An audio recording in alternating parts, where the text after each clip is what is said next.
nová Toyota CHR. Skrátka CHR znamená Compact Hybrid Revolution. A my môžeme povedať, že toto auto je naozajstná revolúcia. Revolúcia predovšetkým po stránke dizajnu. V tomto smere sa dizajneri Toyoty dosť, by som povedal, uvoľnili.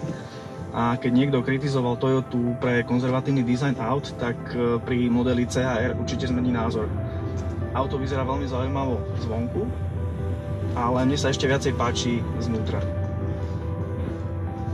Materiály sú veľmi kvalitné, telenské spracovanie špičkové a na takéto niečo som u Toyoty doteraz nebol zvyknutý a prirovnal by som toto až takmer taký lexusoidný dizajn.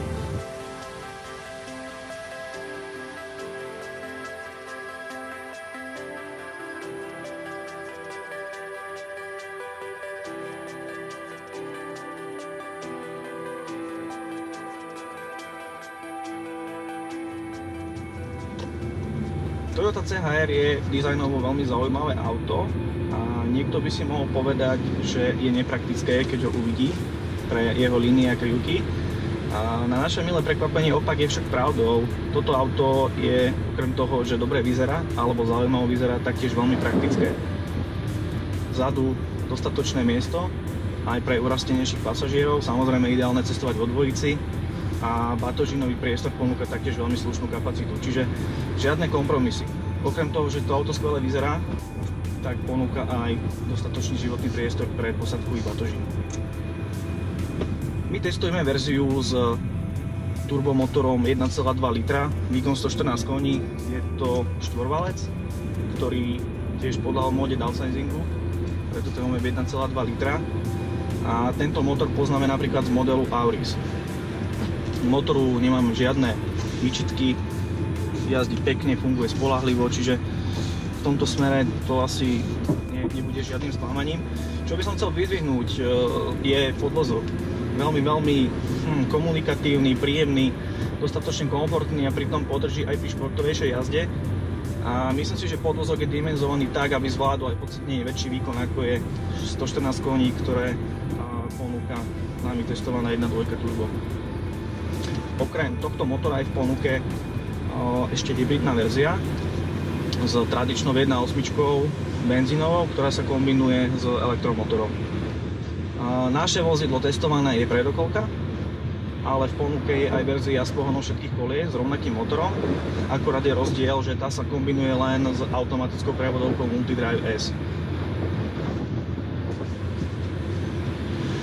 Ak by som mohol povedať ešte pár slov k sedeniu vzadu, dizajn Toyoty CHR bol robený, keď prišlo toto vozidlo ako koncept, bolo dvojmiestne.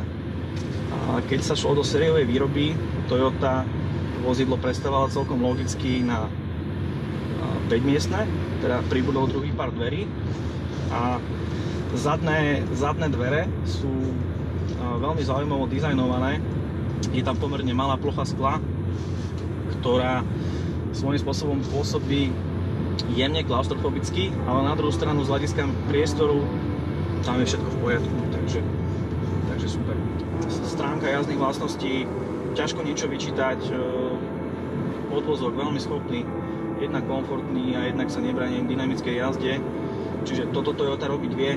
Motor 1.2 turbo, názor môže byť akýkoľvek, ale máme štvorvalec, to znamená, že taká tá móda downsizingu dorazila aj k Toyote. 6-stupňová manuálna prevodovka, v tomto smere by som zrejme nešiel do multidrive automatu CVT-čky, ale mne bohate vyhovuje práve táto kombinácia. Prevody príjemne krátke, páka je veľmi presná, čiže v tomto smere klobúk dole. Za nás celkové hodnotenie veľmi dobré. Viacej informácií o Toyote CHR si prečítate v našom článku.